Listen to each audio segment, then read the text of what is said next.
বাংলাদেশ জাতীয়তাবাদী ছাত্রদল কেন্দ্রীয় সংসদের সাবেক সফল সাধারণ সম্পাদক, বাংলাদেশ জাতীয়তাবাদী দল বিএনপির নির্বাহী কমিটির অন্যতম সদস্য জনাব ইকবাল হোসেন শ্যামলকে আলোচনা অংশগ্রহণ করার জন্য আমরা বিনীত অনুরোধ করছি।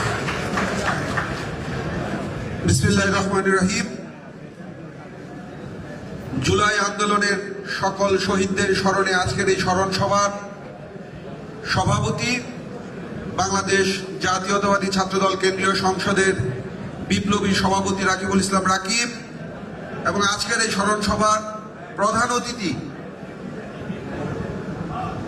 মজলুম জননেতা, বাংলাদেশ জাতীয়তাবাদী দল বিএনপির মহাসচিব মির্জা ফখরুল ইসলাম আলমগীর, আমাদের মাঝে আজকের এই স্মরণ সভার সঞ্চালক, বাংলাদেশ জাতীয়তাবাদী ছাত্রদল কেন্দ্রীয় সংসদের বিপ্লবী সাধারণ সম্পাদক নাসির উদ্দিন নাসির এবং মঞ্চে উপবিষ্ট ছাত্রদলের সাবেক নেতৃবৃন্দ যারা বিভিন্ন সময়ে ছাত্রদলকে নেতৃত্ব দিয়েছেন এবং সংগঠিত করেছেন, এবং আমার সামনে উপস্থিত ছাত্রদলের বর্তমান নেতৃবৃন্দ, প্রত্যেককে আমার ব্যক্তিগত পক্ষ থেকে সালাম জানাচ্ছি। আসসালামু আলাইকুম।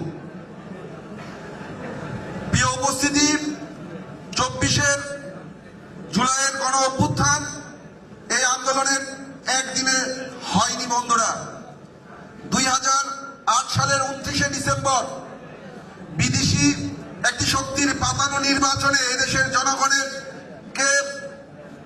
জনগণের সাথে প্রতারণার মাধ্যমে এই আওয়ামী ফ্যাসিবাদ এদেশে প্রতিষ্ঠিত হয়েছিল।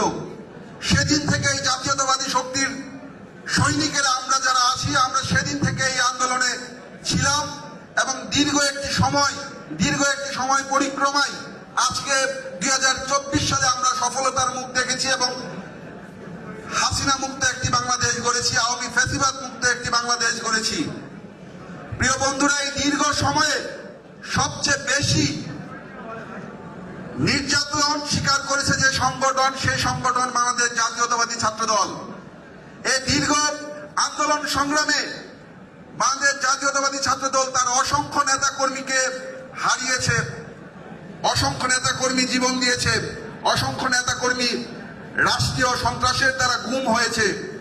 প্রিয় নেতৃবৃন্দ, আমরা আজকে দেখছি এই 24 এই গণ আন্দোলনের গণ অভ্যুত্থানের রেজাল্টকে একটি পক্ষ কুক্ষিগত করতে যাচ্ছে।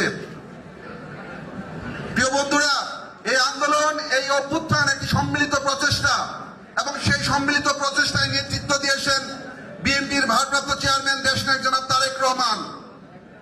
এই আন্দোলন কুঠা বিরোধী আন্দোলন থেকে সরকার বিরোধী আন্দোলনের রূপ নিয়েছে বাংলাদেশ জাতীয়তাবাদী শক্তির অনুপ্রেরণায়। বাংলাদেশ জাতীয়তাবাদী শক্তির প্রত্যক্ষ অংশগ্রহণের মাধ্যমে এই আন্দোলনে ছাত্রদল সহ বিএনপির প্রত্যেকটি সংগঠন রাজপথে ছিল এবং প্রত্যেকটি সংগঠনই রক্ত ঝরিয়েছে তাদের কর্মীর। প্রত্যেকটি সংগঠনের প্রত্যেক কর্মীদেরকে অঙ্গহানি শিকার হতে হয়েছে, গ্রেফতার হতে হয়েছে। আর আজকে একটি শক্তি সেই আন্দোলনের, সেই গণ অভ্যুত্থানের স্পিডটাকে পুঁজি করে একটি কিংস পার্টি করেছে এবং রাষ্ট্র ক্ষমতা দখলের পাইতারা করছে। তারা এদেশের জনগণকে বিভ্রান্ত করছে। আজকে আমরা দেখছি সংস্কারের নামে তালবাহানা হচ্ছে, সংস্কারের নামে সময় ক্ষেপণ করা হচ্ছে।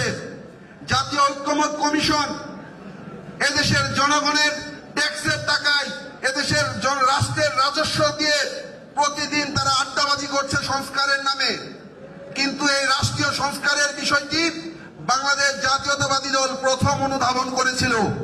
এই সংস্কারের প্রস্তাব বাংলাদেশ জাতীয়তাবাদী দল 18 সালে দিয়েছিল এবং 27 দফা এবং পরবর্তী সময়ে এদেশের সকল মুক্তিকামী রাজনৈতিক দলের সমন্বয়ে 2023 সালের 13 জুলাই 31 দফা প্রণয়ন করেছিল। সেই 31 দফার ভেতর বর্তমানে যারা সংস্কারের নামে আড্ডাবাজি করছে, চায়ের আড্ডা জমাচ্ছে, কফির আড্ডা জমাচ্ছে, 31 দফার ভেতর এমন কি বিষয় আছে যে বিষয়গুলো তারা আলোচনা করছে যেটি 31 দফায় নেই? 31 দফায় স্পষ্টতই ঘোষণা করা হয়েছে তত্ত্বাবধায়ক সরকার ব্যবস্থার কথা, প্রশাসন সংস্কারের কথা, বিচার ব্যবস্থা সংস্কারের কথা, দ্বীপকক্ষ বিশিষ্ট পার্লামেন্টের বিষয়, সংবিধানের 70 অনুচ্ছেদ, এমন কোন বিষয় নেই যা এই 31 দফায় বিএনপি অন্তর্ভুক্ত করে নাই। আপনারা সংস্কারের নামে মুখে ফেনা তুলছেন। 5ই আগস্টের পূর্বে আপনারাই তো আওয়ামী ফ্যাসিবাদের দূষর ছিলেন। 2023 সালের 13ই জুলাই বাংলাদেশ জাতীয়তাবাদী দল যখন 31 দফা ঘোষণা করে, তখন কিন্তু আমরা রাষ্ট্র ক্ষমতায়ও ছিলাম না। তখন রাষ্ট্রে অবৈধ প্রধানমন্ত্রী শেখ হাসিনা ছিল রাষ্ট্র ক্ষমতায়। আওয়ামী ফ্যাসিবাদের নির্যাতনে আমাদের নেতা কর্মীরা সবাই তখন নিষ্পেষিত। আমাদের দলের প্রত্যেকটি নেতা কর্মী তখন বাড়ি ছাড়া মামলা হামলায় জর্জরিত।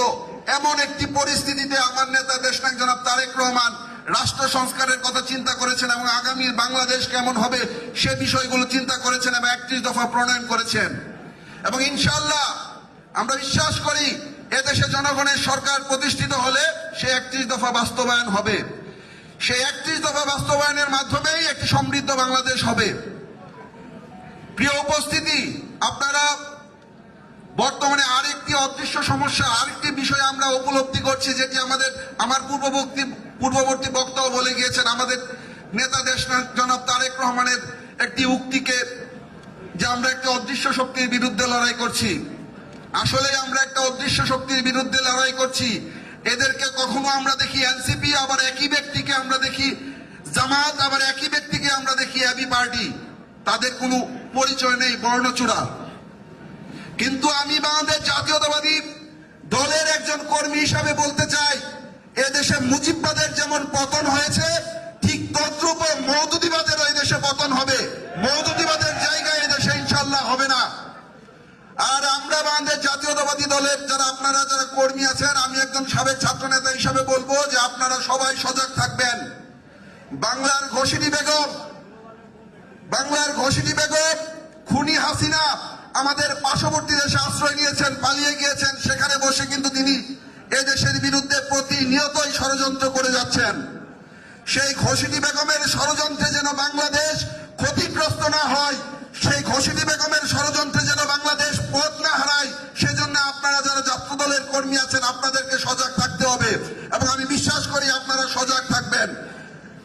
সর্বোপরি আমাদের সিনিয়র নেতৃবৃন্দ আছেন, আপনাদেরকে দিক নির্দেশনামূলক বক্তব্য দিবেন, সেই আশাবাদ ব্যক্ত করে বিদায় নিচ্ছি। শহীদ প্রেসিডেন্ট জিয়াউর রহমান অমর হোক, দেশনেত্রী বেগম খালেদা জিয়া জিন্দাবাদ, আগামী রাষ্ট্রনায়ক দেশনায়ক জনাব তারেক রহমান জিন্দাবাদ, বাংলাদেশ জাতীয়তাবাদী ছাত্রদল জিন্দাবাদ। তারুণ্যের প্রথম ভোট ধানের শীষের পক্ষে হোক। আসসালামু আলাইকুম।